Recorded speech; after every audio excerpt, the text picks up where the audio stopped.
This is Casey Suchan with the Animal People, and it is so booking cool to be here with Jewel B. Welcome to So Booking Cool. It's Jewel B. In part one, today's guest is a producer and director whose credits include Rock the Bells, Beef 1 and Beef 2, Tupac Shakur, Thug Angel, The Freshest Kids, and Janie Van Winkle, just to name a few. She is the co-director of the new documentary, executive produced by Joaquin Phoenix, The Animal People, which focuses on 6 American animal activists who were declared terrorists after their involvement in a protest campaign. She is Casey Suchan. Thank you so much for having me, Jewel. Of course, Casey. It is an absolute pleasure. And you know what? I would love to start things off by learning how you became interested in film. Oh, my gosh. It was a complete accident. I actually started out with an interest in foreign service, actually. That's really where I saw my future. And I went to school in Chicago to Northwestern University, and there wasn't really a program for me. So they put me in the media department. And that included, public speaking, and they thought that would be a really good thing to learn along with, international relations. But that's where all the film students were.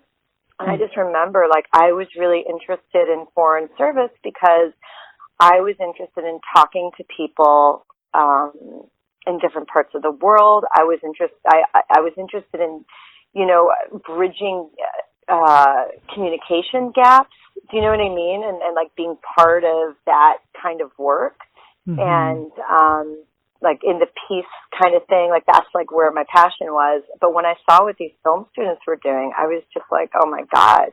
If I really want to talk to people who are outside of learn, and talk to people and communicate ideas and messages and this kind of a thing, this is where it's at, not in this political kind of foreign service. This is a way that I can really communicate because film does so much, right? You can transcend language, you can transcend barriers, social barriers, cultural barriers, and bring everything down to the human element. And suddenly you can see what you have in common with people that you might otherwise think are so different from you, all in this very approachable medium that could reach millions of people. And I was like, that's what I want to do. And I switched my major immediately and never looked back. I've been working in film ever since. And how many years has it been now? Ooh, gosh, I'm going to age myself. I've been working in film since 1999. Mm-hmm. Yeah. And then I had the amazing, serendipitous, lucky accident to fall into documentary filmmaking with all those films that you talked about at the top of the interview. Starting out with the film on Tupac Shakur. And then I segued into the films, Freshest Kids, I think, came next, and then Beef 1 and 2. And that's really where I learned the craft of documentary filmmaking. And I learned it from such a talented, amazing group of individuals and telling stories about such talented, amazing people that's when I not only did I was already in love with film, but that's where I really fell in love with documentary. So at that point, before making those wonderful documentaries, did you study other documentaries or have conversations with other filmmakers? Yeah, I watched documentaries, but I've never dabbled in them. I kind of saw myself as a narrative filmmaker, writing fictional stories. But, once I kind of under the mentorship of Peter Spire, who directed Rhyme and Reason, also directed the Thug Angel movie, Beef 1 and Beef 2, and QD3, who produced those films. As I was making those documentaries, I just thought, well, why would I want to write dialogue? I mean, there's a place for that, and I love scripted, content. Mm-hmm. I love watching it, and maybe someday I'll return to it. But I just found when people spoke from the heart, real people about their real experiences and what they really thought, to me, I was just captivated by that, and I just thought, that's kind of where was far more interesting to me, asking questions and listening rather than contriving stories. that just wasn't, I just felt like I'm not that good at that, but I really like talking to people. I want to do this. And once you figure out who the subject or the topic of the documentary is going to be, like, how do you round out do you call it the cast for documentary filmmaking? Yeah, well, I think, documentary filmmaking always starts with you get this idea, right? Whether it's an idea that somebody brings to you, or it's an idea that you see floating around in the world, or it's a story. It kind of starts with a story. And the first thing that you do, I think, is really dive into a really rich and thorough research process where you try to learn as much as you can about the story that you're trying to tell in the world that story takes place in. And sometimes you're part of that world, and sometimes you're an outsider to that world. And I think for me, like, you start thinking like, okay, I know that every story has like the audience that feels like this audience is already like interested in this story, like your core audience, if you will. And then it's always interesting to think about how do we make sure that this story reaches outside of its core audience, so that people who aren't already interested in these issues or this, particular thing that happened could get interested and see themselves in this story too. So I think that's where the casting, or quote unquote casting, really starts to become crucial, right? Because you think about like, well, how do I get people who can help frame this story from an outsider perspective? That's always really interesting to me, But, I think you just kind of think, well, who are the players who were involved in the story that really need to speak? And you start pursuing those people, whether they're because they were there in the action, or they were there in the fringes. They had some sort of first-person experience with whatever the story is that you're trying to tell. But then who are also like the thinkers and the experts and the people who can help frame why we should care about this story. Like, for instance, if it's, in like the Tupac Shakur movie, mm-hmm. or in the Beast movie, Davey D does a really great job, like helping frame like this story in like the larger, broader cultural context, like, so you kind of look for that historic perspective. And with the animal people, we found that perspective in Will Potter, who's, like Davey D, a journalist, except his expertise is in this world of, looking at how the government is targeting activists for, terrorism. He wrote an amazing book called Green is the New Red, which you can imagine, looks at like the Red Scare of the McCarthy years, but reframes it in how the government is looking at, Earth liberation kind of activists, environmental activists, and animal rights activists, and reframing them around a narrative of terrorism. So he was kind of like that voice to help people who weren't paying attention to this particular story understand, like, in the context of, how we think about our country and our rights, our civil liberties, like our First Amendment speech, how should we think about how this story matters, right? Mm-hmm. Yeah, so did you know anything about the animal people in this movement that was going on, like with the activists, and how they were being silenced for speaking out about animal cruelty? How much of it did you know about before coming on board with the project? I had, I would call it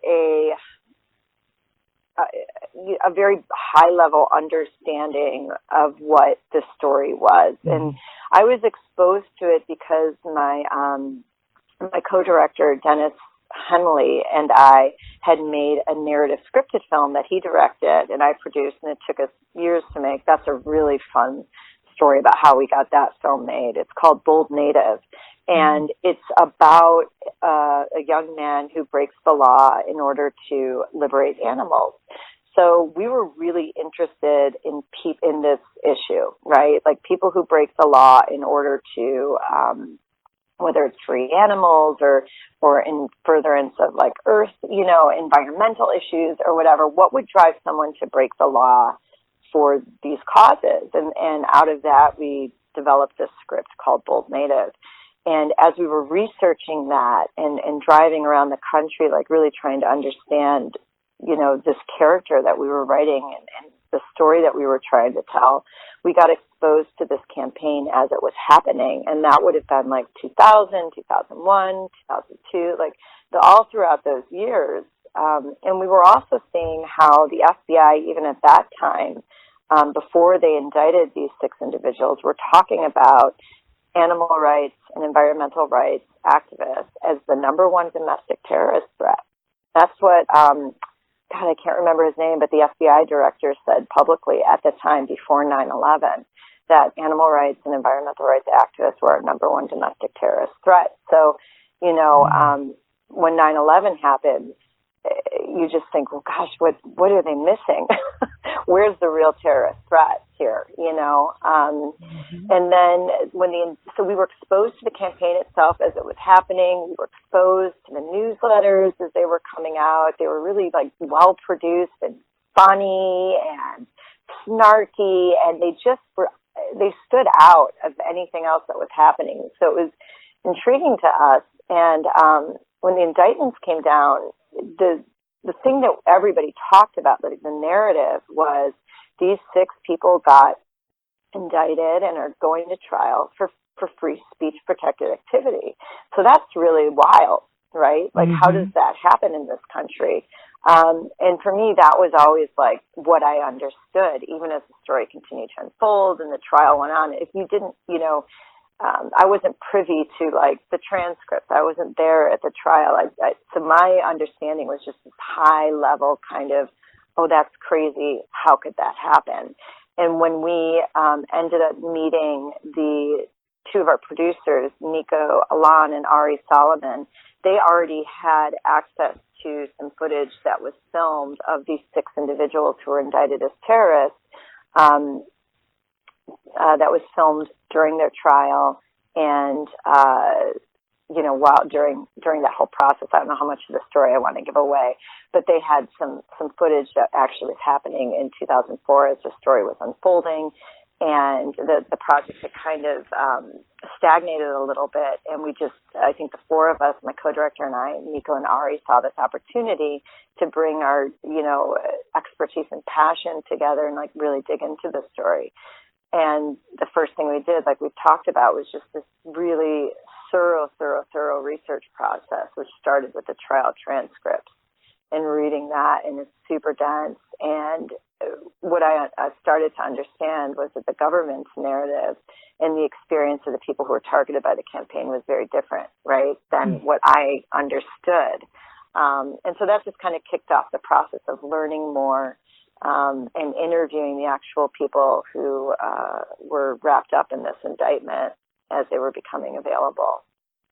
And as we talked about earlier, and now the listeners are going to get to know this documentary has been over 10 years in the making. Mm-hmm. So can you just walk us through some of the most critical part of throughout those years and any challenges that had to be overcome? Yeah. Gosh. Well, what happened in this case was the 6 people.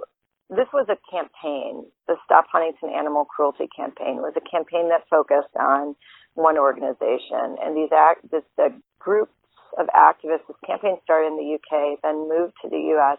It really spread globally, and it focused on this one target, and activists individually around the world could say, how can we work together to shut down this one company that's doing these egregious, abusive things, Mm-hmm. And they kind of followed the anti-apartheid model and went after the pillars of support that were holding this company up. So you didn't have to just try to shut down the company. You just had to shut down their insurance provider and their people who do their laundry and the people who pick up their trash and the people who finance them and the people who provide their phone services. And it was really effective. And it was leaderless, right? It was really, in a way, I mean, there were people who were organizing, there were those kind of leaders, but it wasn't like there was one person that you could identify as the leader. But with the government, it was so effective that this organization got this company driven off of the New York Stock Exchange, and the government wanted to see this shut down. So they identified these 6 individuals that they saw as, crucial to the orchestration of the content, the dissemination of information on a website, and, said, well, what you're doing is incitement. And they made a really compelling narrative and successfully convicted these 6 individuals. And if anybody who follows like federal indictments and the stories of the feds going after activists knows that the dynamic, the power dynamic there is really off balance, right? Because the government has like all these resources and finances, and they can fly witnesses in, and they can build these they can get expert testimony and do all this research. And meanwhile, the defense doesn't have those kind of resources, right? They have court-appointed attorneys who are used to settling upwards of 95% of the time in a case like this, or pleading out, right? So the power dynamic there was really dramatic, and these 6 individuals were convicted. And when we got involved, they were just all they had different sentences, so they were starting to trickle out of prison. So for us, it was, there was this, we had to develop a relationship with them. Mm-hmm. And they had been monitored by the FBI for years. One of them says that when we first contacted him, he was like, well, there's pretty good chances that these guys are feds. How do I know that they're legit? Right. So, about you and Dennis? Yes, yeah. So, you have to build relationships, and we interviewed them slowly as they were getting out of prison. Interviewing them was really part of the research process, because until then, the only narrative that I had was the trial transcript, which was like really compelling for the other side, Mm-hmm. So the process was interviewing them, going back and learning, re-interviewing. Someone else, now gets out of prison. Let's go interview them. Now we've learned more. Now we need to go interview that person. So the story was just opening up, And as we were doing our research, there's one gentleman who does really great work. His name is Ryan Shapiro, putting in FOIA requests to the FBI. I think he's filed more FOIA requests than anybody in history. He's got tens of thousands of FOIA requests out to the FBI. And he's really trying to hold them accountable for the kind of, overreach that they do, in terms of spying on people, right, and keeping these kind of records on people. So while we were in the process of making the movie, he turned up these documents, which revealed Operation Trail Mix, which we talk about in the film. And so it's a really sweeping story that talks about the corporate kind of pressure that was going on to shut this campaign down, the government kind of response to that corporate pressure that you see in the congressional hearings that are in the film, and the perfect storm of this all happening in the wake of 9/11, when it was really easy to just kind of bucket everything together in these, big words like terrorism, and you push through the Patriot Act, and overreach was a really easy thing to do. And so I think, all this stuff was happening, and you really see, I think, in this little 90-minute nugget in the film, how all these things that we suspect are happening to control the narrative, to kind of control legislation and to suppress movements really does come together. And in this case, it comes together around this group of animal rights activists. But this is a playbook that, now the government has designed that they can apply to other movements. And by the way, it's not a new one. It's the same kind of thing that they've applied to movements throughout history. So just like digging into that and figuring out how do we can't you can't get in too much detail in 90 minutes. So how do you just get enough of it that people understand exactly all the things that had to come together for this perfect storm to happen? So a lot of time, most of our time was spent in editorial and really, finding the balance. And we also have 6 protagonists that we're trying to tell, and we want to try to be, tell the other side of the story as much as possible. But I think as often happens with documentaries, when you're trying to, talk about like the government, you just get a lot of no's. You get a lot of no's from the other side. So many people didn't want to talk to us, and they said, well, we said what we had to say at trial, or they just weren't interested. Or again, I think it all comes down to controlling the narrative. That's nothing new for documentaries. So it really became down, it was how do we balance the story, and how do we tell that part of the story as balanced as possible, even though like most of the people won't go on record and talk to us about it. So most of the time was spent in the editorial room. Wow. So yeah, when you have a documentary that does, for example, such as in The Animal People, that's focusing on 6 subjects, how do you balance out multiple subjects in a documentary film? I think for this one in particular, like, and you've seen the film, like, there's just also such 6 articulate, kind of amazing people. They are. They have they're very interesting people too. Like, they're just, you know what I mean? Like, even just seeing some of like the musical inspirations that they, or maybe not inspirations, but like who they listen to, even you just get a sense of like who they are, where they come from, the background and all that. Yeah. So, they're all like amazing, articulate, like great speakers, all of them. I think that's why they were kind of probably so much focus was put on them in a way. They were such inspirational, motivational speakers as well. So that was tough because we have so much great storytelling and ideas that didn't make the film.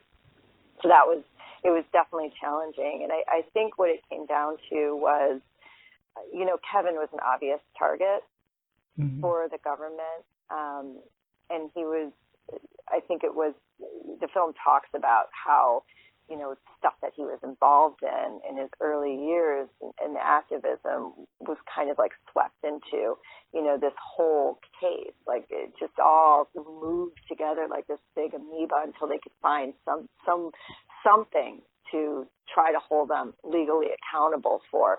So, telling his story from start to finish in a way that was really important. So you understood who he was and why the government was so focused on him. And he really, I think, articulates well, the origins of the campaign and the kind of strategy, of the campaign and those big story pivot points. And then Lauren has such an amazing legal mind that we kind of let her lead that part of the story, and she really had a great way of helping, I think, us and hopefully the audience wrap their head around what was happening legally and why things were moving, why the pieces were falling into place the way they were legally, why the kind of activism they were doing was legally protected by precedent, and then how the government and the justice system kind of did a dance to get around precedent, in the prosecution of them. She really articulates that really well, and it's in a way that's quite chilling, And Jake, I think, really talks to, the issue, the big kind of underlying issues, what the campaign was really getting at. Jake and Andy both talk to, like, the financial strategy and the fact that anybody could do this. They kind of like bring that voice into the campaign, into the movie, along with Darius. And then I think Josh really articulates kind of like the emotional. Andy does a great job at that. Well, they all do. But, Josh really takes the lead, I think, as far as the editorial purposes for this film in articulating what's at the heart of what moved them, right? So I think the way we did it was just try to think about, you know, how do we, you know, who do we let lead this part of the story and be the voice for this part of the story. And that was one strategy that I think just ended up working for the film. I will say what's interesting, I think, about the film and the way I've been talking about it a lot is that you get this narrative that the government has and has successfully had all these years. But in trial, the defendants never had a chance to tell their side of the story. And hopefully this film can open up the story, you know, a very complicated story. And, you know, they couldn't talk about why they were doing you know, what they were actually protesting against in trial. So there was no context to what they were protesting. They just weren't allowed to pose a counter narrative to the one that the government so successfully wove. So hopefully this movie tells that story in a more full way, you know, and fair way, and lets the audience kind of be the jury this time with a more perspective than that jury that sat before them ever had. And what do you think the government, as well as protest groups and activists, can take away from the animal people? Thanks for tuning in to part 1 of my conversation with Casey Suchan, and be on the lookout for part 2, only on So Booking Cool.